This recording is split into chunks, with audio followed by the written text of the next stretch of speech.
Montserrat. Muy buenas tardes.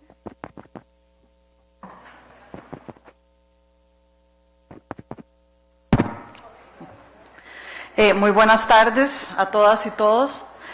Agradezco muchísimo al Poder Judicial y a las compañeras y compañeros organizadores de este evento por la oportunidad de compartir con ustedes algunos de los resultados de investigación en relación con violencia contra las mujeres y también para presentarles a ustedes un análisis que he estado desarrollando con base en una serie de autoras, que es lo que se conoce como el análisis interseccional.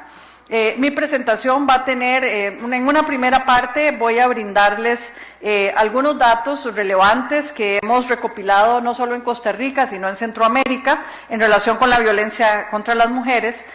Luego les plantearé también un análisis de lo que nosotras consideramos son las limitaciones de las políticas públicas, leyes y de las acciones que se han hecho, para terminar brindando algunas opciones y algunas perspectivas de lo que debería ser una buena forma de abordar de manera integral la violencia contra las mujeres. Voy a empezar con algunos elementos primero generales. Importante, en primer lugar, es ubicar a la violencia contra las mujeres como un problema social endémico, pero es un problema social que inmediatamente hay que atribuírselo a una organización social basada en la desigualdad. La violencia contra las mujeres, como ustedes saben, ha sido reconocida ya como una forma extrema de la discriminación. Fue reconocida a partir de Viena como una violación flagrante de los derechos humanos. La OPS en algún momento la reconoció como problema de salud, pero el elemento que yo quiero enfatizar acá, además de esos reconocimientos internacionales, es que la violencia contra las mujeres es un instrumento letal para mantener la subordinación. Es decir, en realidad, como función social, como elemento central para entender cuál es el rol que cumple la violencia en una sociedad, es justamente eso. Es un instrumento letal que ayuda a mantener la subordinación de las mujeres en muchísimos niveles diferentes. Algunos datos generales, o sea, para que veamos que la violencia en realidad es un problema prácticamente inherente, digamos, a una sociedad que considera a las mujeres como seres humanos de segunda categoría. Se estima que en el mundo, al menos una de cada 3 mujeres, ese dato ustedes a lo mejor lo conocen, ha sido golpeada, forzada a tener relaciones sexuales o maltratada de alguna forma en su vida. De hecho, en lo que se conoce como el reporte Hopkins, que es un estudio que hizo la Universidad Johns Hopkins a nivel mundial sobre violencia, determinó que la agresión física es la causante directa del 50% de las muertes femeninas en el mundo. Vean ustedes, no son las diferentes enfermedades, no son los accidentes de tránsito, sino que es la agresión física la que causa el 50% de las muertes de mujeres en el mundo. Se estima además, y este dato es muy interesante, que cerca del 70% de los homicidios de mujeres son cometidos por razones asociadas a su condición de género y por hombres cercanos, es decir, que son femicidios. No me voy a meter aquí en la discusión con Marcela Lagarde sobre feminicidio y femicidio, al final es un elemento de una palabra. Evidentemente yo estoy entendiendo por femicidio la violencia misógina que escoge a las mujeres y las asesina por el hecho de ser mujeres en una serie de condicionantes que tienen que ver justamente con la desigualdad, con la discriminación y además también con una participación en términos del Estado al promover la impunidad. Es decir, no quiero meterme en la discusión porque prácticamente lo que estamos usando es una palabra un poco diferente, pero para describir el mismo fenómeno. Sin embargo, menos de un 8% de los hombres, estos son datos mundiales, son asesinados por razones asociadas a la violencia doméstica o sexual y menos todavía son cometidos por mujeres cercanas. ¿Qué quiere decir esto? Que los escenarios de los asesinatos de mujeres y de los asesinatos de los hombres son completamente diferentes, ¿verdad? Los hombres generalmente mueren en condiciones muy diferentes a las que mueren las mujeres. Y un dato que sí es realmente preocupante, que está empezando a ser presentado por diferentes organismos internacionales y diferentes investigaciones, es que en todo el mundo los homicidios de mujeres cometidos por maridos, novios o por violencia sexual aumentan. O sea, van en aumento, mientras que los homicidios de hombres cometidos por sus parejas mujeres disminuyen drásticamente. Es decir, estamos teniendo un escenario mundial de incremento de los asesinatos de las mujeres por razones asociadas a su género o por violencia sexual. Es decir, la modernidad parece que no ha tenido buenas consecuencias para las mujeres, sino que más bien una serie de fenómenos están tendiendo a incrementar las muertes de mujeres asociadas por su género. Quisiera presentarles ahora cómo esos datos los leemos en Costa Rica, cuál es el resultado para Costa Rica de esos datos mundiales que les presenté. En la Universidad de Costa Rica, en conjunto con una serie de instituciones, hace unos años, hicimos la Encuesta Nacional de Violencia contra las Mujeres. Esta encuesta es un instrumento interesante porque no mide violencia por demanda de servicios, es decir, no es las mujeres que acuden al Poder Judicial o al INAMO o a la Delegación de la Mujer, sino que es basada en una muestra nacional aleatoria, por lo tanto los datos son generalizables a todo el país. Es decir, no escogimos a las mujeres que ya habían reportado violencia, sino es una encuesta hecha a todas las mujeres del país con una muestra aleatoria, es seleccionada por el INEC, con lo tanto es generalizable y tiene un nivel de confianza del 95%.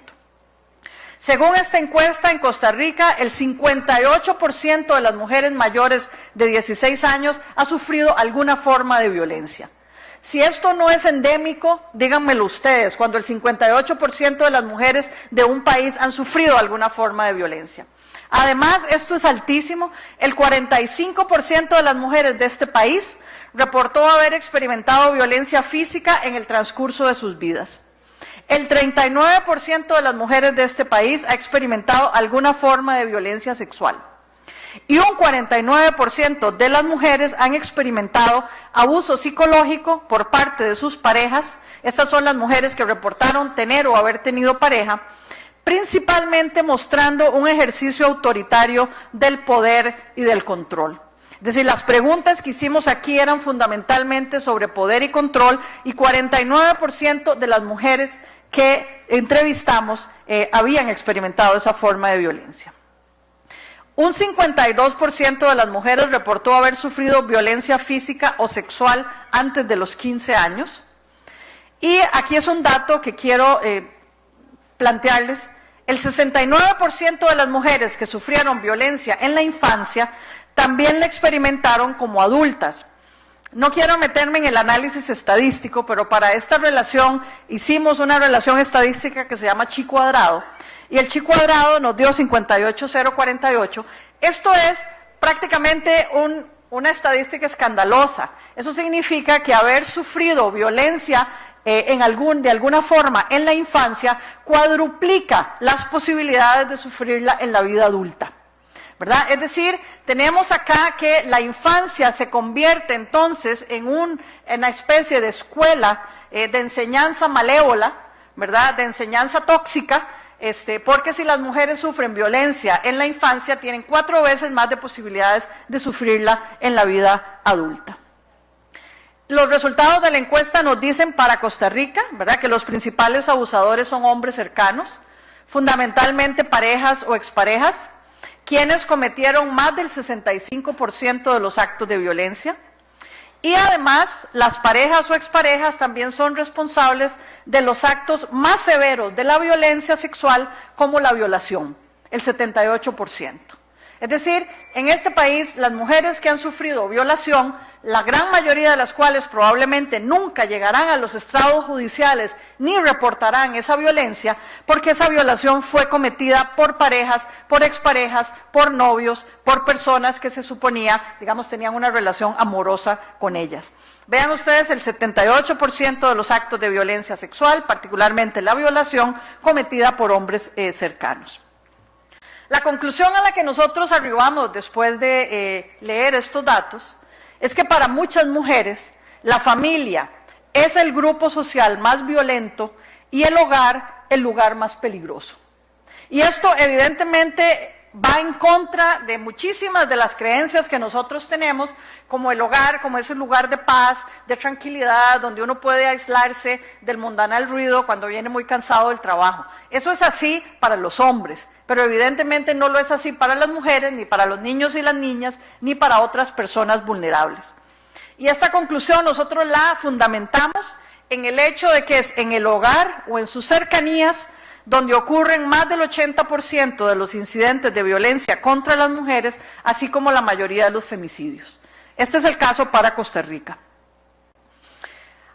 Otro elemento importante, a pesar de que muchas mujeres en esta encuesta sintieron su vida en peligro en el último incidente de violencia, porque les preguntamos por el último incidente, más del 55% sintieron su vida en peligro y un 38% sufrieron lesiones de alguna naturaleza. Solo una minoría, entre un 5 o un 16%, reportó el hecho a las autoridades. Estos datos varían entre el 5 y el 16 porque aquí estábamos incluyendo mujeres que sufrieron violencia por diferentes tipos de agresores, entonces algunas tendían a reportarlos menos y otras un poquito más. Sin embargo, la mayoría de las mujeres se mueven entre el 5 y el 16% de reportar la violencia. Y además, este dato es muy importante en este estrado en el que estoy, menos de un 4% de las mujeres que denunciaron violencia, es decir, que llegaron a la denuncia, que pasaron por todo el proceso judicial, obtuvieron una condena contra el agresor. Menos de un 4% de las mujeres que se atreven a denunciar tienen una condena para el agresor en el país de la justicia, la paz y la democracia, que es Costa Rica. O sea, yo creo que el dato habla por sí mismo, no hay necesidad de hacer mucha interpretación. Quisiera brindarles ahora algunos datos sobre asesinatos de mujeres o femicidio, pero ahora ampliándolo un poco más a Centroamérica. En Centroamérica, los homicidios de mujeres representan un 10% aproximadamente del total de homicidios. Como decían algunas expositoras, a uno le podrían decir entonces, bueno, comparado con la violencia contra los hombres, este es un dato minúsculo. En realidad deberíamos enfocarnos más en la violencia contra los hombres porque esto no es nada. Pero aquí viene el problema. Los homicidios de mujeres crecen más rápidamente que los de los hombres en Centroamérica. Aquí les voy a presentar los datos. En Honduras, durante los últimos 5 años, la tasa de homicidios masculinos se ha incrementado entre un 60 y un 80%, dependiendo de cuál estadística uno use. Pero los homicidios de mujeres se han incrementado un 263%. En cualquier país, un incremento en la tasa de homicidios del 60 o el 80% es un escándalo en 5 años. Pero resulta que los de las mujeres se han incrementado en un 263%. Vean ustedes el nivel entonces de lo que estamos hablando. En Guatemala, los datos un poco más viejos. Entre el 95 y el 2004, los homicidios de hombres aumentaron en un 68%. De nuevo, un escándalo de seguridad ciudadana. Pero los de las mujeres crecieron un 164%. Entonces, compañeras y compañeros, que a mí no me vengan a decir que el problema de Centroamérica es la violencia contra los hombres con estos datos que estamos viviendo. Algo está pasando en Centroamérica que estamos viviendo este proceso. Y además, esa tendencia no es únicamente para Honduras, Guatemala o El Salvador. Como tendencia regional, nos dice el Estado de la región, y de mediano plazo, los homicidios de mujeres se han incrementado a un ritmo mayor que los de los hombres, incluso en países como en Costa Rica. El asunto es que los datos de femicidio hay que mirarlos en series de largo plazo, es decir, yo no puedo decir de un año a otro, ¡ay, qué bien! Disminuyeron los femicidios de un año a otro, buena noticia, pero el asunto es que la violencia hay que mirarla en un plazo muchísimo más largo para de verdad mirar tendencias, porque algunas cosas pueden ser coyunturales, pero según el estado de la región, la tendencia general en el mediano plazo en todos los países de Centroamérica es a que los homicidios de mujeres se incrementen a un ritmo mayor que los de los hombres. Como resultado de esta tendencia mortal, porque no hay otra forma de definirla, El Salvador, por ejemplo, tiene la tasa de femicidios más alta del mundo. Guatemala y Honduras también están entre los 10 países con las tasas más altas de femicidio en el mundo, y les voy a dar los datos del 2011. Hubo 680 femicidios en Guatemala para una población de 14 millones, 552 femicidios en El Salvador para una población de 6 y resto millones y 364 en Honduras para una población de 7.7 millones. Ustedes pueden ver entonces con 552 en El Salvador, con una población de 6.5 millones, estamos realmente hablando de un exterminio sistemático, digamos, de cierto tipo de mujeres. Y aquí les quiero presentar dos escenarios porque son distintos. En países con tasas más bajas de criminalidad en Centroamérica, como Nicaragua, Panamá y Costa Rica, las mujeres tienden a ser más asesinadas en el contexto de las relaciones íntimas o familiares. Ese es el caso de Costa Rica. Aquí todavía la gran mayoría de las mujeres son asesinadas en este contexto.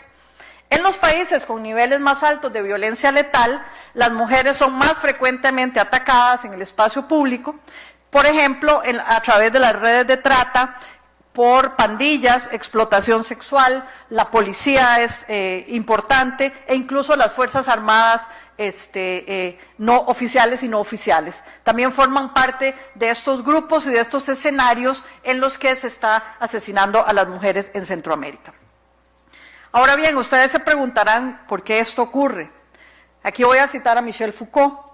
Michel Foucault nos da alguna clave, dice que la violencia es uno de los mecanismos mediante los cuales se somete a los cuerpos con menos poder al suplicio del escarmiento de los que tienen mayor poder. Es decir, aquí vemos clarísimo en las palabras de Foucault cómo los cuerpos de las mujeres son sometidos a esto justamente porque ocupan una posición de poder desigual en una estructura social. En ese sentido, la violencia contra las mujeres es un espejo. En la violencia, en estos datos, podemos ver la subordinación y la discriminación actuando. En el cuerpo de una mujer asesinada, sobre todo las que son asesinadas con profundo ensañamiento, como se produce en muchos casos de femicidio, ese cuerpo en realidad nos habla, se convierte en una forma de expresión clara, concreta y visible de la discriminación y de la discriminación de las mujeres. Porque justamente la relación entre víctimas y perpetradores refleja relaciones desiguales de poder a nivel micro, es decir, a nivel personal, la relación personal que tenían esas personas, pero también a nivel macro, es decir, cómo en la estructura social podemos entender lo femenino y lo masculino y las posiciones que ocupan. En ese sentido, la violencia es uno de los medios más efectivos para controlar a las mujeres y una de las expresiones más brutales de la discriminación. Además, este uso de la violencia es una de las formas más generalizadas para el ejercicio masculino de la autoridad, y el asunto es por qué se produce, por qué está aumentando, porque hay una permisividad social de la dominación masculina. Todas nuestras sociedades aceptan muchas veces y prácticamente como normal, como natural, ¿verdad?, la dominación masculina, haciendo uso incluso de la violencia y de formas extremas. Por eso no quiero ahondar en esto, ya lo han dicho otras expositoras. Este es un problema estructural, no es casual ni es coyuntural. Por eso entonces, ¿dónde buscamos, digamos, las causas de esta violencia? Las causas no se encuentran para nada en las características patológicas o individuales de los agresores. Las causas de esta violencia se encuentran en el estatus social, tanto de las víctimas como de los perpetradores. Es en el estatus social donde tenemos que buscar justamente la causalidad de la violencia. Y 4 factores han sido consistentemente asociados con la violencia contra las mujeres en todo el mundo. En primer lugar, normas sociales que justifican en los hombres un sentido de posesión sobre las mujeres. En segundo lugar, y esto es muy importante, control por parte de los hombres de los recursos materiales y de la toma de decisiones en la familia y en la sociedad. En tercer lugar, concepciones culturales de masculinidad asociadas al control, al dominio y al honor, lo que se conoce como masculinidad hegemónica. Quiero aclarar aquí, para que no me salgan algunos con que ya estoy yo con el discurso antihombre, que también hay otras formas de ejercer la masculinidad. La que está asociada a la violencia es la masculinidad hegemónica, que es una masculinidad construida por medio del control, del dominio e incluso del honor. Hay otras formas de ser hombre y otras formas de ser mujeres. Pero también tenemos un sistema estructural de opresión que sitúa a las mujeres en lugares de mayor vulnerabilidad. Pero ahora, justamente cuando vaya a empezar, voy aquí justamente a hacer el análisis de la interseccionalidad. Y les quiero decir que si bien la violencia cruza todas las clases, etnias, edades, nacionalidades, es muy importante, y ya nuestros análisis lo han develado, que hay mujeres mucho más vulnerables a la violencia al estar en relaciones íntimas más peligrosas, así como en posiciones sociales más peligrosas. ¿Qué es lo que quiero decir con esto? Que la violencia contra las mujeres no es un fenómeno monolítico. No es un único fenómeno, ni afecta a todas las mujeres por igual. Y a lo mejor algunas de ustedes o algunos me tirarán piedras por esto que voy a plantear acá, pero no reconocer estas posiciones más peligrosas que tienen algunas mujeres es no tener buenos referentes para plantear propuestas de política pública, propuestas de prevención e incluso propuestas de acción, y ahora lo voy a justificar. ¿Qué quiero decir con esto? Hay personas y grupos que están desproporcionadamente expuestas a la violencia y a la muerte. No quiero caer en los estereotipos que mencionó Marcela Lagarde, porque no son estereotipos. Los datos duros que tenemos de los asesinatos de mujeres en Centroamérica nos dice que son las mujeres jóvenes, entre 20 y 30 años, y pobres, las que corren más riesgo mortal, las que sufren más violencia letal. Por supuesto que hay mujeres ancianas, por supuesto que hay niñas, por supuesto que hay bebés, yo no estoy negando esto. Lo que estoy diciendo acá es con los datos que tenemos, quiénes son las que corren mayor riesgo, ¿verdad? Y son las mujeres jóvenes, de 20 a 30 años, generalmente pobres, y generalmente, ya sea o porque tienen relaciones personales muy peligrosas, o porque tienen posiciones sociales muy peligrosas. Es decir, tienen que salir a trabajar lejos, no hay buenos sistemas de transporte, no hay seguridad ciudadana, pueden ser víctimas de la trata, pueden ser víctimas de la explotación sexual, etc. Es decir, las mujeres en esa edad se están moviendo en una situación de relaciones personales altamente peligrosas si están asociadas con un agresor, y también sus condiciones de vulnerabilidad en el espacio público. Entonces, el punto que les quiero plantear a ustedes aquí el día de hoy es que la subordinación de género necesita conectarse con otros factores para entender la vulnerabilidad de las mujeres. Por ejemplo, tenemos que incorporar en el análisis los factores de clase, los factores de etnia, de localización geográfica, de edad, de nacionalidad, de religión y hasta de orientación sexual en algunos casos. Porque si bien el género es uno de los principales factores que organiza las relaciones sociales, no explica, y este es el punto principal que quiero plantearles acá a ustedes, las diversas manifestaciones de la violencia contra las mujeres por sí solo. ¿Qué quiero decir con esto? La globalización neoliberal, por ejemplo, ha producido nuevos fenómenos, como los fundamentalismos, diferentes formas de autoritarismo, narcotráfico, tráfico de personas, e incluso el debilitamiento de la función social de los estados, que produce nuevas manifestaciones de violencia y nuevas víctimas. Tenemos acá una urdimbre donde la historia, la economía, la política, el sexismo, el racismo, la pobreza actúan sinérgicamente para colocar a mujeres en posiciones particularmente vulnerables. La violencia es histórica, tiene una permanencia muy grande en nuestras sociedades, pero también muta, también cambia. Por eso yo decía que la violencia no es un fenómeno monolítico. Y aquí es donde introduzco el análisis interseccional.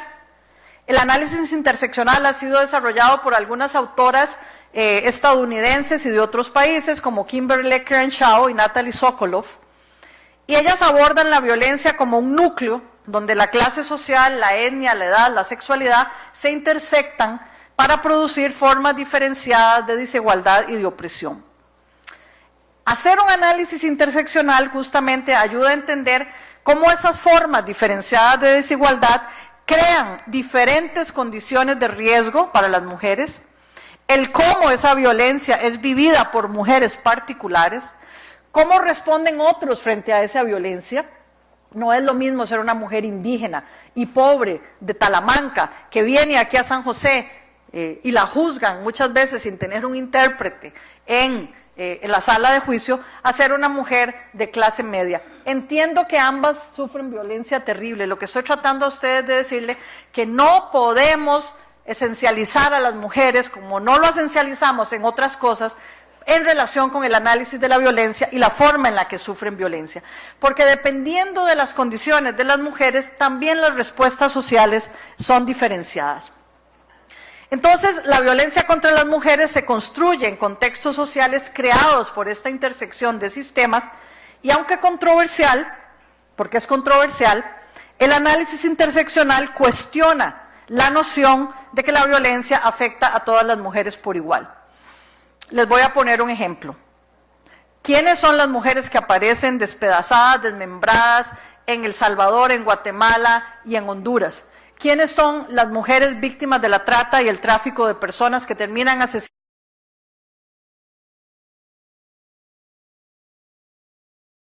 Víctimas del femicidio en Ciudad Juárez, en Sinaloa, etcétera. Son las mujeres más pobres, más vulnerables, son las mujeres que no tenían redes de protección social, las mujeres enfrentadas a condiciones terribles de vivencia cotidiana, que tuvieron algunas veces que buscar estas formas de escapatoria y terminan siendo asesinadas en el proceso. Y aquí es donde les digo, no reconocer las posiciones especialmente vulnerables y peligrosas en las que se encuentran algunas mujeres es trivializar sus experiencias particulares y las dimensiones de la violencia que viven, y además no tener referentes claros para plantear propuestas para el sistema de justicia y para las políticas públicas. Y quiero introducir un nuevo concepto asociado al concepto de interseccionalidad, que es el concepto de necropolítica. Y quiero, justamente haciendo el análisis interseccional, puedo hacer uso del concepto de necropolítica. Este es un concepto desarrollado por un filósofo africano, no lo desarrolló exactamente para la violencia contra las mujeres, sino que lo desarrolló para la violencia colonial contra cuerpos diferentes, pero está siendo usado, y yo lo estoy empezando a usar, justamente para analizar la violencia contra las mujeres. Él dice que los sistemas de estratificación, sus discursos y prácticas generan una necropolítica en la que algunos cuerpos son vulnerables a la marginación, a la objetificación e incluso a la muerte. La necropolítica de la violencia contra las mujeres construye una definición, y esto es muy importante, de quién importa, quién no importa, quién es desechable y quién no. Este es un concepto similar al que la filósofa Judith Butler ya había desarrollado, por ejemplo, con cuerpos precarios o cuerpos abyectos. Hay mujeres que tienen unos cuerpos abyectos, más abyectos que otros. Además, hay muertes que lloramos, lamentamos en una sociedad, y hay otras muertes que las que no son totalmente indiferentes, casi como que si no importara. Ese es el concepto de desechabilidad que nos plantea él. Entonces, la necropolítica instrumentaliza la vida de las mujeres más vulnerables, sin embargo, construye un régimen de terror y sentencia de muerte a algunas.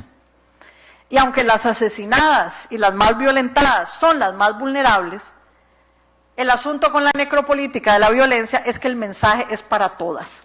Aquí sí que no hay gran diferencia, ¿verdad? La necropolítica desecha a algunas, define quién importa, pero el mensaje es para todas las mujeres. Justamente aquí es entonces donde vemos la posición históricamente desigual por género, ¿verdad? El análisis interseccional nos permite ver quiénes son las que van a ser sacrificadas, desechadas, pero el mensaje es para todas. Entonces, tenemos acá una serie de factores que son los que van a fomentar la necropolítica y la violencia. Los voy a repetir rápidamente. La aceptación social de la violencia masculina como algo normal, la tolerancia social hacia la violencia y frente a una masculinidad agresiva y autoritaria, la impunidad prácticamente generalizada, y aquí tengo que agregar la falta de voluntad política en muchos países para enfrentar en forma específica y adecuada la violencia contra las mujeres, lo que lleva a algunas autoras a concluir que estamos hablando de un problema sistemático, estructural, incluso de complicidad del Estado. Ha habido avances, por supuesto. Yo no niego los avances. El reconocimiento internacional de la violencia como una violación de derechos humanos.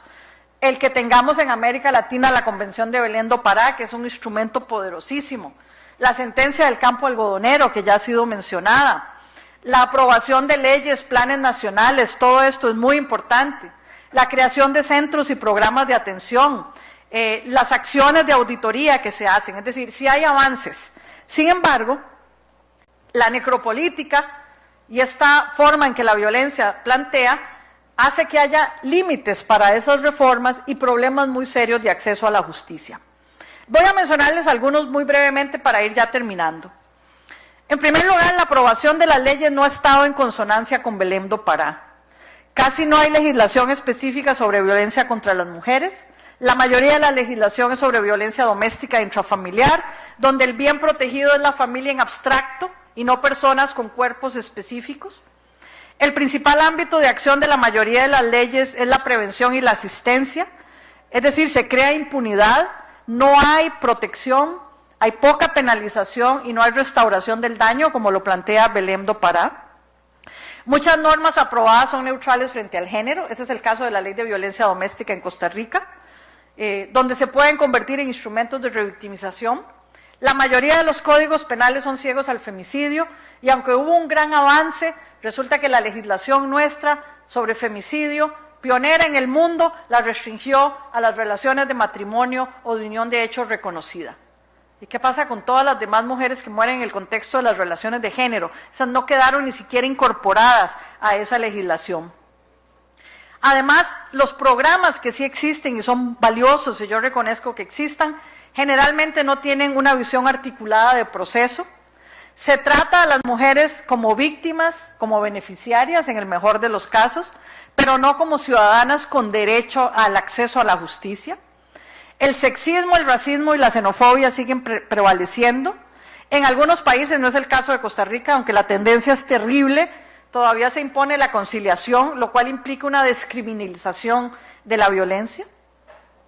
Y además, muchos proveedores de servicios y operadores siguen actuando como que si esta forma de violencia no representara un riesgo. Los procesos judiciales están plagados de portillos hacia la impunidad. Hay una impunidad flagrante, si no díganme ustedes el número que les mostré hace un rato, de todas las mujeres, poquitas que finalmente se decidieron a denunciar, que pasaron por todo el proceso, solo 4% consiguieron una condena.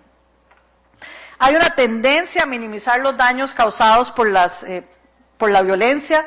Las leyes y políticas, por supuesto, si no son desde la perspectiva de género, menos todavía de la perspectiva de la interseccionalidad. Es decir, las leyes y políticas no reconocen la diversidad de las mujeres, no reconocen la multiplicidad de las formas en que se manifiesta la violencia. Y aquí cito a una teórica feminista muy importante, a Catherine McKinnon. El problema es que el estándar igualitario no reconoce las relaciones de poder en el mundo y niega las posiciones diferenciadas de hombres y mujeres. Entonces tenemos que los modos de operación de los diferentes en el sistema penal mandan mensajes distintos, tienen focos de atención distintos, que varían por género, por clase, por etnia y por tipo de delito. ¿Qué quiero decir con esto? Que el sistema penal crea un sistema estratificado y de etiquetamiento distinto que produce diferentes resultados del proceso, muchas veces negativos y revictimizantes para las mujeres. Si hablamos de políticas públicas, las políticas públicas relativas a la violencia, compañeras y compañeros, ni siquiera son incorporadas en los planes nacionales de desarrollo. Vayan a ver ustedes el Plan Nacional de Desarrollo de Costa Rica, a ver si tiene en alguna parte ni siquiera mención a la violencia. Y además, los planes no cuentan con recursos, mecanismos de monitoreo, etcétera, etcétera. Y además, este punto lo quiero enfatizar, la dinámica actual se da en un clima social más conservador, caracterizado por el surgimiento de grupos organizados, religiosos y políticos que intentan frenar los avances e incluso revertir los logros alcanzados por el movimiento feminista en la ampliación de la ciudadanía de las mujeres. Es decir, este es un nuevo fenómeno de unos 10 años para acá, donde el fundamentalismo religioso ya no quiere que avancemos nada más y más bien quiere echar para atrás. Entonces, algunos elementos para enfrentar la violencia desde la interseccionalidad. La violencia debe ser abordada y conceptualizada como una manifestación de relaciones desiguales de poder entre hombres y mujeres, así como tomar en cuenta las diferencias entre las mujeres. Las normas deben ser efectivas para enfrentar en la práctica y la naturaleza el problema, así como sus diversas manifestaciones. No se debe ofrecer, desde mi punto de vista, por más de moda que esté esto, penas alternativas a los agresores como tratamiento psicológico o grupos de autoayuda para hombres. Esto puede ser adicional. Yo no niego que no se dé, pero ¿por qué al tipo que roba un celular en la calle lo llevan al tribunal de flagrancia y finalmente termina encholpado unos cuantos días, pero el agresor, resulta que al agresor de una mujer lo queremos mandar a terapia psicológica? O sea, ¿cuál es la diferencia? ¿Cuál es esa concepción que tenemos de lo que es un delito? ¿Verdad? Y de lo que valen los cuerpos de unas personas, los cuerpos de otra, o esa contraposición entre propiedad privada de un celular y el cuerpo y la integridad de una mujer, ¿verdad? Evidentemente hay una gran diferencia y eso hay que abordarlo. Además, si no hay que ir muy lejos, no hay que inventar el agua tibia. Belém do Pará es un instrumento fundamental. Evidentemente cualquier legislación tiene que tener elementos de prevención, de protección, de sanción y de reparación integral del daño. Cualquier legislación que no incluya todos estos componentes está quedándose cortísima a lo que hace ya prácticamente 2 décadas Belém do Pará había avanzado. Y por supuesto las políticas públicas tienen que ocupar un lugar integral en los planes nacionales de desarrollo, ser políticas de Estado y representar compromisos de largo plazo. El problema, compañeros y compañeras, no se hace esto porque, como yo les decía a ustedes antes, hay complicidad también de los Estados en estas formas de violencia. Los retos pendientes. Hay que decir que en el campo de las transformaciones sociales relativas a la violencia contra las mujeres no hay nunca avances definitivos ni conquistas sin contradicciones, porque estamos tocando el núcleo duro de la dominación. Es que no es cualquier cosa, no es un problema aleatorio. Por eso siempre nos vamos a enfrentar con contradicciones y siempre nos vamos a enfrentar con frenos en ese avance. Y además el objetivo de toda la sociedad, aquí yo apelo a la sociedad en general, no puede ser simplemente luchar por mejores leyes, por mejores políticas o por mejores programas. Esos son instrumentos importantes, pero nos quedamos cortos y nos quedamos allí. El objetivo, en realidad, debe ser seguir la lucha iniciada hace más de 200 años por construir una sociedad que le garantice a las mujeres su autonomía, su bienestar, su integridad, su acceso a la justicia y una vida libre de violencia. Cualquier cosa que hagamos siempre tenemos que medirla frente a eso. Esta acción, esta política, estos hechos nos ayudan a construir o a avanzar hacia la meta de construir una vida libre de violencia para las mujeres y para otras personas vulnerables o no. Esa, como les digo, debe ser entonces la medida frente a la que actuamos y realizamos nuestras acciones. Muchas gracias.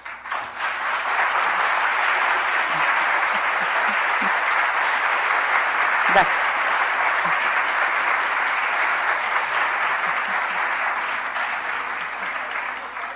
Si alguna persona quiere hacernos llegar las consultas.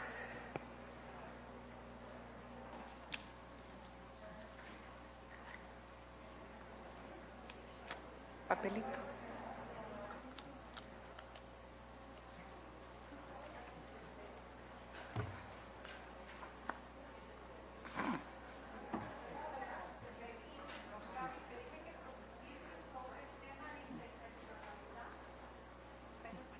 ¿Sí?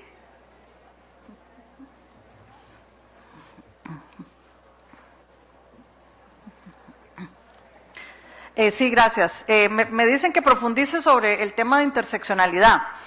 El análisis de la interseccionalidad nos dice que si bien un elemento fundamental para entender la violencia contra las mujeres son las relaciones desiguales de género, básicamente avanza en decirnos que no todas las mujeres ocupan una posición igual en la sociedad, que hay grandes diferencias determinadas por clase social, por etnia, por edad, por capacidades físicas, por orientación sexual, que eso coloca entonces a las mujeres en diferentes lugares de vulnerabilidad frente a la violencia. incluso las coloca en diferentes lugares en la forma en que la sociedad, los amigos, la familia responde frente a esa violencia.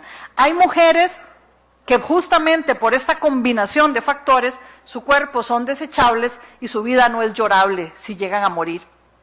Hay personas, mujeres, cualquier persona, que incluso pueden morir, pueden ser agredidas, y luego sobre eso se hace, digamos, un escándalo social. Vean ustedes acá, el caso, una cosa muy cercana acá al Poder Judicial, el caso de esta joven mujer que fue asesinada por un juez. En efecto, la muchacha terminó siendo asesinada. Sin embargo, todavía en la memoria colectiva persiste la memoria de esa muchacha y del juez y de todo lo que se dio, porque estaban colocados en una posición de poder diferente. ¿Cuántas mujeres mueren? Esta semana que pasó fueron asesinadas como 2 o 3. Yo les quiero preguntar a ustedes, en nuestra memoria, en la memoria colectiva de este país, ¿va a perseverar la memoria de esas mujeres o sus muertes fueron totalmente desechables? Lo que quiero plantearles a ustedes es que, al igual que nosotros reclamábamos que hombres y mujeres ocupan una posición diferente en la estructura social y que no podemos promover leyes políticas neutrales a eso, mi llamado a ustedes es que las mujeres también, de acuerdo a esas categorías que yo mencioné, ocupan posiciones diferentes en la estructura social y que no podemos pretender que las mismas leyes, la misma cosa, abarquen a todas, porque hay algunas que están mucho más vulnerables a la muerte y a las formas extremas de violencia que otras. Aquí tengo varias preguntas, vamos a ver.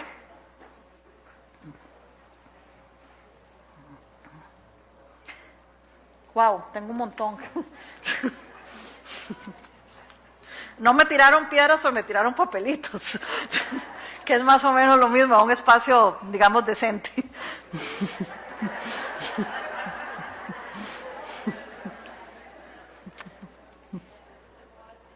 Bueno, gracias a las personas que me están planteando, digamos, buenas críticas a lo que yo he planteado acá.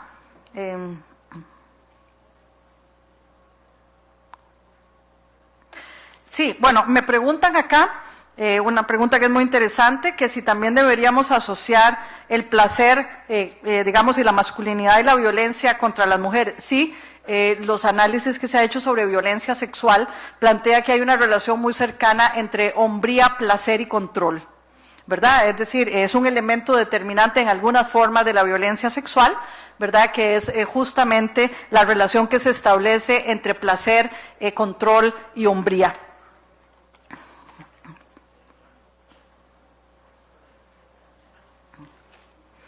Me preguntan cuál será una medida efectiva y que termine con la violencia, meter a los agresores a la cárcel. Bueno, esa es una medida momentánea, como cualquier delito, y en particular si es un delito que atentó contra la vida, contra la integridad de las personas, debería, digamos, haber una lección, debería haber una cosa ejemplarizante. Eso no va a acabar con la violencia, ¿verdad? Evidentemente, yo nunca he alegado acá, ni en ninguna parte, de que leyes más fuertes o completamente punitivas vayan a acabar con la violencia. Eso sirve, digamos, como medida punitiva para los agresores particulares y además le manda una lección a la sociedad de que eso es un delito que merece ser castigado. Frente a esta complejidad que estamos hablando, evidentemente se necesitan procesos de transformación social mayores que impliquen evidentemente una redistribución del poder, de los recursos simbólicos y de los recursos materiales en la sociedad, que lo femenino y lo masculino no se coloquen en una jerarquía donde lo masculino prevalece, que las mujeres empiecen a ser consideradas también como ciudadanas y como humanas. Hay un libro muy interesante justamente de Catherine McKinnon, la autora que ahorita mencionaba, que nos plantea esa pregunta: ¿son las mujeres humanas? Es que tenemos que empezar prácticamente por modificar una sociedad que ha colocado a las mujeres hasta hace poco en una posición que ni siquiera humanidad les concedía. Entonces, los castigos, la cosa punitiva es una parte del proceso, pero el proceso implica muchísimos más elementos de transformación social de más grande escala.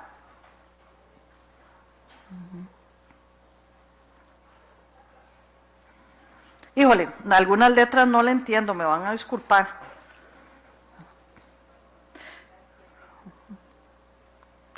Bueno, me preguntan que qué beneficios tiene el análisis interseccional frente a las nuevas modalidades de la violencia. Bueno, es que el análisis interseccional se utiliza para cualquier modalidad de la violencia, porque aquí lo que tenemos que ver es qué posición diferenciada en esas escalas de poder, en esa jerarquía, ocupan las mujeres que las hacen mucho más vulnerables a ciertas formas de violencia. Ejemplo, la trata y tráfico de mujeres, o en particular el tráfico de mujeres con fines de explotación sexual. Evidentemente se tienen que conjuntar una serie de factores para que una adolescente o una niña joven sea atrapada por una red de tráfico. Evidentemente, se lo digo así, la niña de clase media alta que está en la Lincoln, difícilmente va a ser atrapada por una red de tráfico, digamos, con fines de explotación sexual. Es decir, evidentemente cualquier modalidad de la violencia yo la puedo analizar desde la perspectiva interseccional, justamente ubicando cuáles son los factores: clase, género, raza, etnia, orientación sexual, relación con el espacio público, relación con los agresores, relación con las distintas formas de, con las distintas formas de crimen que hace que esto pueda ocurrir.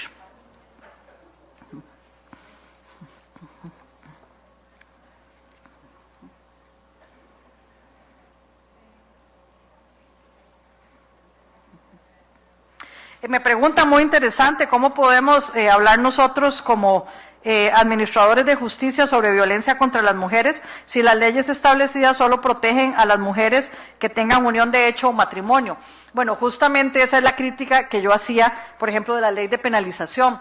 Pero vean, compañeras y compañeros, todos nosotros, desde los lugares donde estamos, la academia, la administración de justicia, las organizaciones no gubernamentales, hasta los bufetes privados, o sea, los procesos de cambio social no se dan porque a un señor o una señora en la Asamblea Legislativa se les ocurrió algo. Eso es muy importante, por supuesto, porque si no hay voluntad política no se hace nada. Pero los grandes procesos de cambio social se dan como resultado de las demandas sociales. Si nosotros nos ubicamos en una posición de demandar que haya mejores leyes, que haya mejores políticas públicas, si nos ubicamos en una posición como ciudadanía de demandar que día a día construyamos una sociedad mejor para todos y todos, pues más rápido avanzamos en esa dirección. Es decir, no tenemos que pensar en nosotros, somos individuos y como individuo no puedo hacer nada. Los grandes procesos de transformación social se dan como resultado de demandas sociales, de movimientos sociales, de personas organizadas que justamente demandan un cambio. Si no, ¿cómo se consiguió la eliminación de la esclavitud? ¿Cómo se consiguió el voto para las mujeres? ¿Cómo se consiguieron las leyes laborales, las garantías sociales? Todo esto es producto de la demanda social. Igual con la legislación, con las políticas o incluso con la actitud social en relación con la violencia. Tenemos que constituirnos en demanda social que implique, ¿verdad?, hacer estas mejoras. ¿Qué opino de la explotación de la mujer en la publicidad? De que está muy mal, ¿qué les voy a decir?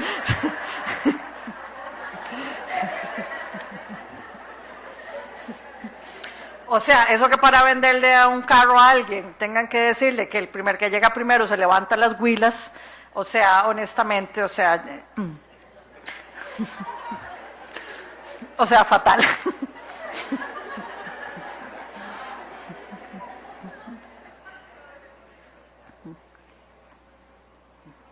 Me dicen que es alarmante que el 50 y tanto % de las mujeres en Costa Rica hayan recibido maltrato, que a quién se le podrá direccionalidad la responsabilidad. Bueno, la responsabilidad es de la sociedad en su conjunto, es del Estado por fomentar la impunidad, es de la educación que construye mujeres desempoderadas y dependientes y hombres que les fascina la masculinidad agresiva.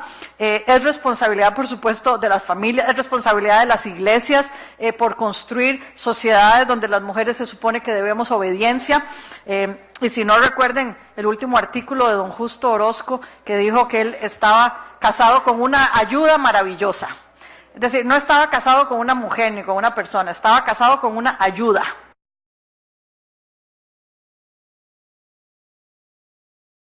Clase de mensajes que recibimos desde todas las instancias sociales, pues evidentemente no avanzamos hacia esa construcción de una sociedad, digamos, que garantice una vida libre de violencia.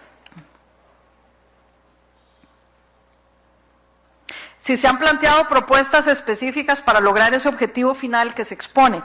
Bueno, fíjense que el movimiento feminista desde hace 200 años tiene unas propuestas, digamos, maravillosas sobre las características que debería tener una nueva sociedad, que implica transformaciones que van desde lo ideológico, lo político, lo cultural, hasta transformaciones económicas y políticas. Porque el hecho de que las mujeres no tengan acceso a los recursos materiales de la sociedad, el hecho de que las mujeres no sean capaces muchas veces de tener acceso a buenos salarios y a muchas otras cosas, también todos estos elementos interfieren e influyen. Y acá, digo, ya me van a sacar ustedes el trotskismo que llevo dentro y ya me voy a empezar a clamar aquí por la revolución feminista, digo, más o menos. No, perdón, no es broma, es decir,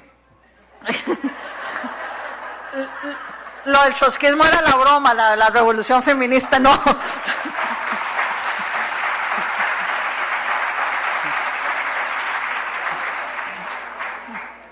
Yo soy feminista primero y ante todo cualquier cosa.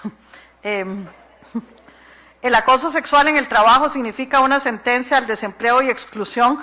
Sí, en efecto, el acoso sexual es uno de los mecanismos para sacar a las mujeres de puestos importantes, para hacerlas temerosas frente al mercado laboral, para que no tengan un buen desempeño laboral. Es decir, el acoso sexual es justamente un instrumento que aleja a las mujeres de los derechos económicos y de tener acceso a buenos recursos materiales y laborales. Me preguntan si podría por favor aclarar si ese 4% es en vía penal o en vía de violencia doméstica. No tengo el dato porque la encuesta no lo preguntó. Nosotros le preguntamos a las mujeres que si habían sufrido un incidente de violencia, si habían denunciado, nada más, no preguntamos si vía penal o vía violencia doméstica y cuál había sido el resultado de esa denuncia. Y ellas nos podían decir, no pasó nada, no sé qué, obtuvimos una condena con el agresor. Entonces, no voy a inventar porque no tengo los datos, sino que se les preguntó en general. Si existen datos acerca de la violencia femicida o violencia feminicida en contra de las mujeres con discapacidad, lamentablemente no tengo datos exactos. Evidentemente, las mujeres con discapacidad, eso sí tenemos un estudio, una estudiante mía lo hizo, sufren formas de violencia muy dramáticas al interior de sus hogares, justamente por su falta de movilidad o falta de capacidad de comunicarse o cualquier otra, las pone en una situación muchísimo más vulnerable, es decir, que en ese sentido la capacidad mental o física es un elemento que hay que incluirlo en el análisis interseccional para entender un elemento más que ayuda a vulnerar o a colocar en situaciones realmente difíciles a muchísimas mujeres. Bueno, más o menos creo que respondí a todo. Si tienen alguna duda, mi correo electrónico es mzagotr en Gmail. Estoy en la Universidad de Costa Rica, en el Centro de Investigación y Estudios de la Mujer. Con muchísimo gusto, si tienen cualquier duda o quieren cualquier información y se las puedo brindar, estoy a sus órdenes. Muchas gracias.